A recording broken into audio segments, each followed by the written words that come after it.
Teman-teman, saya agak terpukul tadi pagi dengan Pak Nono punya statement bahwa Menko Polhukam menyatakan bahwa undang-undang itu jangan dibahas dulu. Nah, itu pernyataan simpel, tapi itu menunjukkan sikap pemerintah pusat terhadap isu ini.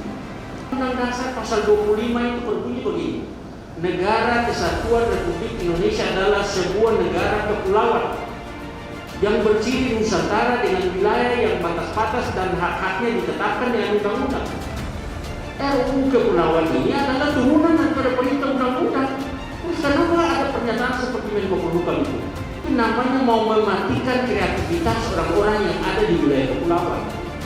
Tidak benar itu. Itu harus kita lawan. Saya nggak suka itu statement kayak gitu. Ya, jadi apa yang kita bahas ini adalah upaya untuk menciptakan turunan daripada perintah undang-undang dasar. Di mana undang-undang dasar itu adalah moyang-moyangnya semua undang-undang di negara kita gitu. Kan kita tertidur undang-undang dasar. Jadi apa yang kita lakukan ini adalah perintah daripada undang-undang dasar. Terus apa yang salah? Itu Polhukam ngomongnya laut itu. Nggak bisa kayak begitu. Kalau Menko Polhukam itu udah ngomong begitu, terus yang lain mau ngomong apa?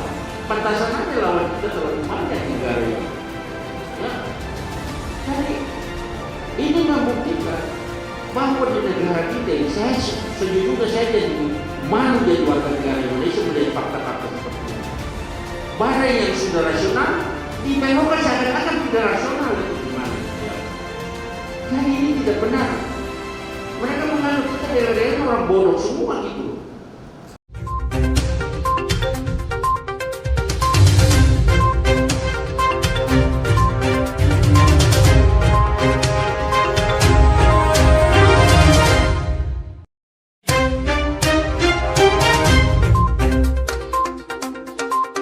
Kita bicarakan ini, misalnya teman-teman memberi informasi tentang daerahnya masing-masing, itu isu yang sama sejak pertemuan kita dulu-dulu sampai sekarang sama, cuma datanya diupdate saja gitu. Nah, kenapa saya sampaikan ini? Kita hati-hati karena lawan kita banyak gitu. Lawan kita untuk agenda ini banyak. Kalau itu aja terus yang dibicarakan, nanti orang anggap ente kalian nggak ada ide, nggak usah dikubris ini barang, gitu loh. Maaf, mungkin ini kritikannya agak kasar, tapi ini benar sekali. Jadi ya, tolong ya, kita apa yang belum kita bahas, tapi kalau yang sudah jangan lagi diulangi gitu. Ya, terutama misalnya, tidak usah lagi sampaikan lagi persoalan kita di setiap provinsi itu apa-apa, sama semuanya. Finish, that is finish.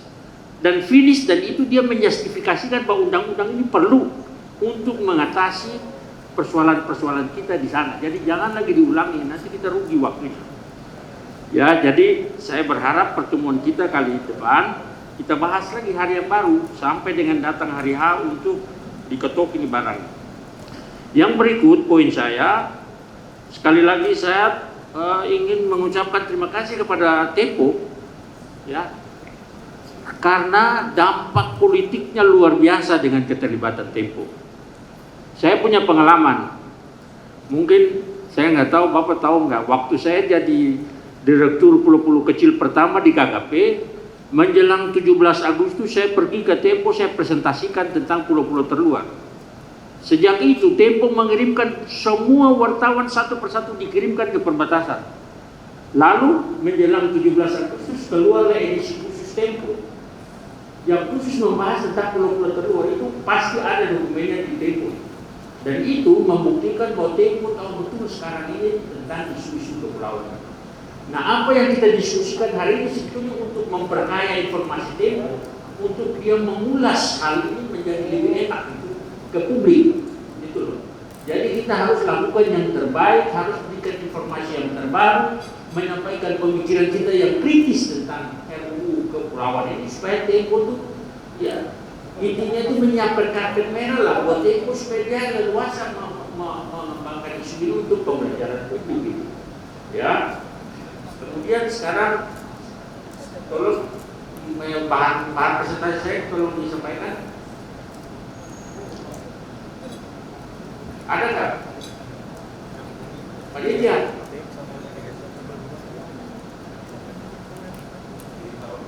Loh, udah saya kasih dari pagi hari kok. Oke. Oke, kalau belum ada saya ngomong aja lah. Jadi teman-teman, saya agak terpukul tadi pagi dengan Pak Nono punya statement bahwa Menko Polhukam menyatakan bahwa undang-undang itu jangan dibahas dulu. Nah, itu pernyataan simpel, tapi itu menunjukkan sikap pemerintah pusat terhadap isu ini. Kenapa? Kenapa jangan dibahas dulu? Kenapa?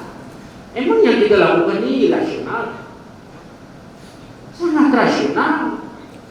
Coba lihat, saya ingin menunjukkan Undang-Undang Dasar pasal 25 itu berbunyi begini. Negara Kesatuan Republik Indonesia adalah sebuah negara kepulauan yang berciri Nusantara dengan wilayah yang batas-batas dan hak-haknya ditetapkan dengan undang-undang. Terus apa yang sama dengan yang kita bicarakan hari ini? RUU Kepulauan ini adalah turunan daripada perintah undang-undang. Terus kenapa ada pernyataan seperti Menko Polhukam itu? Kenapa ada pernyataan seperti itu? Tidak bagus sebagai seorang negarawan, nggak bagus itu baik. Itu namanya mau mematikan kreativitas orang-orang yang ada di wilayah kepulauan. Tidak benar itu. Itu harus kita lawan. Saya nggak suka itu statement kayak begitu. Benar, benar loh Pak. Ya, jadi apa yang kita bahas ini adalah upaya untuk menciptakan turunan daripada perintah Undang-Undang Dasar. Di mana Undang-Undang Dasar itu adalah moyang-moyangnya semua undang-undang di negara kita gitu. Kan dinasti tertinggi Undang-Undang Dasar. Jadi apa yang kita lakukan ini adalah perintah daripada Undang-Undang Dasar. Terus apa yang salah? Menko Polhukam ngomongnya ngawur itu. Nggak bisa kayak begitu. Kalau Menko Polhukam itu udah ngomong begitu, terus yang lain mau ngomong apa? Pantasan aja lawan kita terlalu banyak di negara ini. Ya. Jadi ini membuktikan bahwa di negara kita ini, sejujurnya saya jadi malu jadi warga negara Indonesia melihat fakta-fakta seperti ini. Barang yang sudah rasional dibelokkan seakan-akan tidak rasional, itu gimana bayangkan? Jadi ini tidak benar. Mereka menganggap kita daerah-daerah orang bodoh semua gitu. Padahal ini jelas loh, ini perintah Undang-Undang Dasar loh. Ya teman-teman, oleh sebab itu saya agak kecewa tadi dengan pernyataan apa yang Pak Nono sampaikan, dan saya lihat Pak Nono itu stres karena tantangannya luar biasa. Oleh sebab itu kita rapat hari ini untuk menyiapkan peluru buat Pak Nono dan Pak Gubernur, Ketua Kepala BKK itu harus berikan pemikiran baru supaya Kepala BKK dan Pak Nono itu berjuang tidak takut ke depan karena argumentasinya kuat. Itu yang sangat-sangat perlu disampaikan. Nah teman-teman, apa yang kita bahas kali ini ya, itu next slide. Nah, apa yang kita bahas kali ini itu kita bahas tentang RUU Kepulauan ini karena di tahun 2005 pada saat mulai inisiatif ini dilakukan, itu sejujurnya saya menulis satu artikel di media nasional. Ya, judulnya itu adalah berpihaknya kita kepada kepulauan. Substansi artikel saya ini yang menjadi pembahasan sampai sekarang ini yang membuka mata orang-orang di kepulauan. Benar adanya apa yang dilakukan. Itu dengan apa? Saya membaca Undang-Undang Perimbangan Keuangan Pusat dan Daerah itu, di mana di situ dia bilang harus kau dapat anggaran besar kalau kau punya penduduknya masif. Kau dapat anggaran lebih besar kalau kau punya luas wilayah daratnya masif. Di wilayah kepulauan itu kondisi objektifnya berbanding terbalik dengan perintah undang-undang ini. Jadi kalau Menko Polhukam ngomong begitu, ngawur itu. Benar loh. Itu saya sebagai akademisi saya kecewa dengan statement kayak gitu. Gimana itu? Jadi apa yang kita lakukan ini adalah benar adanya sesuatu yang sangat justified. Kenapa kita berpikir bahwa ini justified? Karena Bapak Ibu, di dalam ilmu kebijakan itu kita membuat satu kebijakan, itu kan harus ada isunya. Kalau tidak ada isunya, bagaimana itu dianggap jadi kebijakan? Lalu isu itu juga bukan isu private, tapi harus isu publik, isu dari banyak orang. Bayangkan semua 8 provinsi, kepulauan dan kabupaten begitu banyak, apakah itu bukan isu publik? Jelas itu isu publik lah. Dan itu masalahnya jelas. Oleh sebab itu undang-undang ini dihadirkan untuk mencari solusi terhadap masalah itu. Terus apa yang kurang? Jadi teman-teman harus aku yakin dengan apa yang kita perjuangkan, dengan pertimbangan yang sangat-sangat rasional gitu. Ya. Nah, pada isu itu waktu pernah dibahas, itu zamannya Pak mantan Gubernur Padang, zamannya Pak Gamawan Fauzi jadi gubernur. Itu kan kita ketemu beliau dan pada akhirnya beliau giring isu-isu ini masuk di dalam undang-undang pemerintahan daerah, di mana di situ salah satunya antara lain luas laut itu dipakai sebagai formula untuk menghitung daun. Tapi kemudian di sinilah jahatnya pemerintah pusat itu, jahatnya mereka di sini. Undang-undang itu dibikin tapi tidak dibikin PP-nya untuk membumikan itu perintah undang-undang itu. Tidak ada PP-nya sama sekali, dia tidak mau bikin. Lalu itu kan yang jahatnya di situ. Supaya operasional undang-undang itu harus ada PP-nya. Kalau tidak ada PP terkunci, nggak bisa dibikin gitu. Di sinilah saya lihat tidak apa ya. Terus terang saya pernah jadi bagian dari pemerintah pusat, tapi saya tidak pernah punya kelakuan seperti ini loh.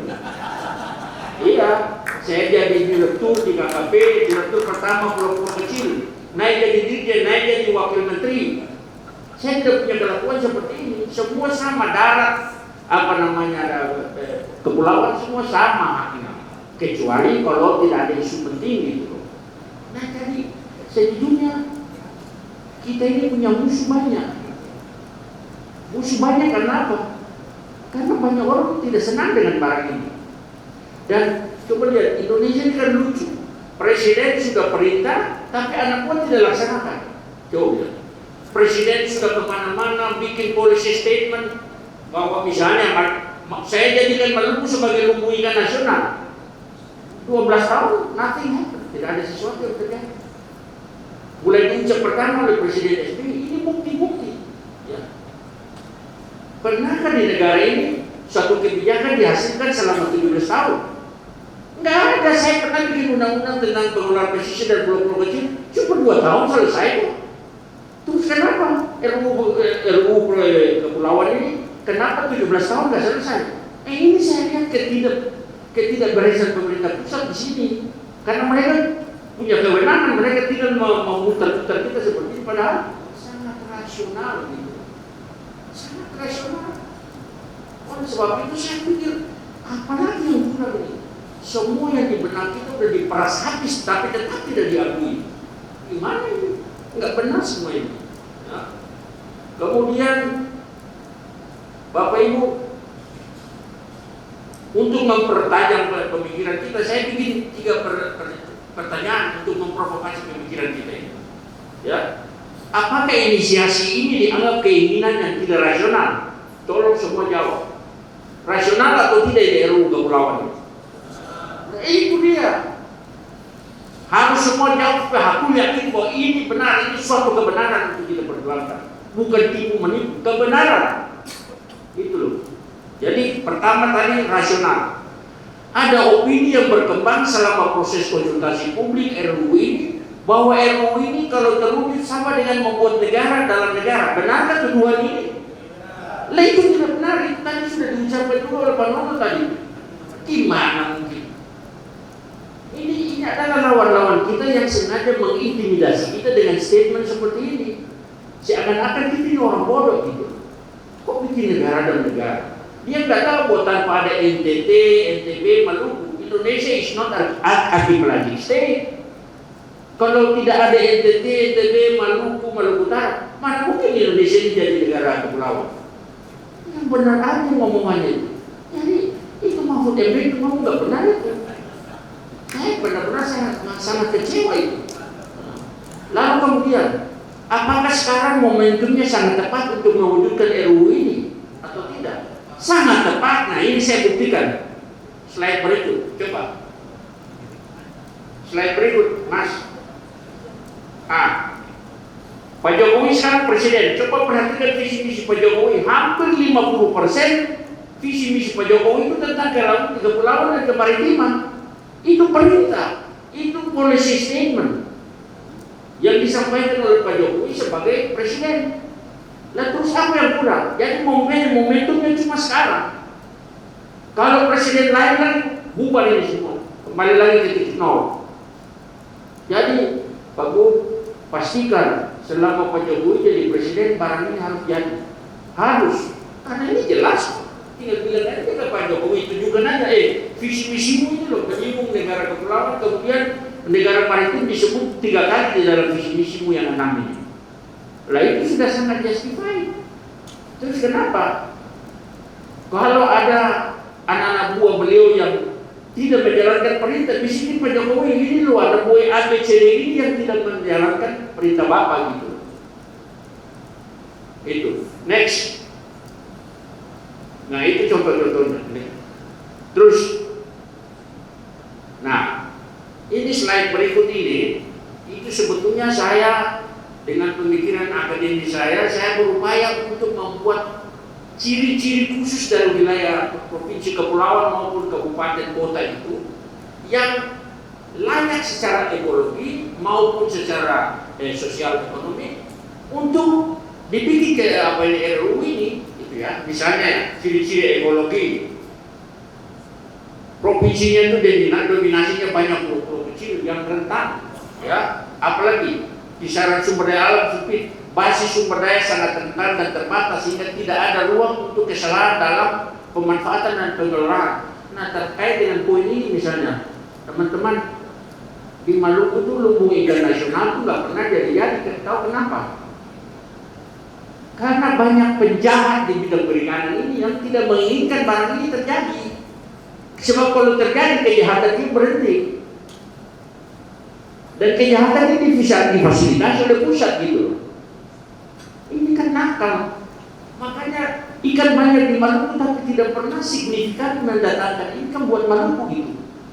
Jadi kita cuma sombong aja lah, lautnya luas, ya. Ikannya banyak, tetapi secara ekonomi tidak mendatangkan manfaat apa-apa. Coba lihat aja, pendapatan asli daerah Maluku itu kecil sekali. Dan ini semua sudah ada di presentasi teman-teman semuanya. Yang saya berharap pertemuan kali berikut jangan lagi muncul itu sudah lagi it's over. Orang ini bilang it's over.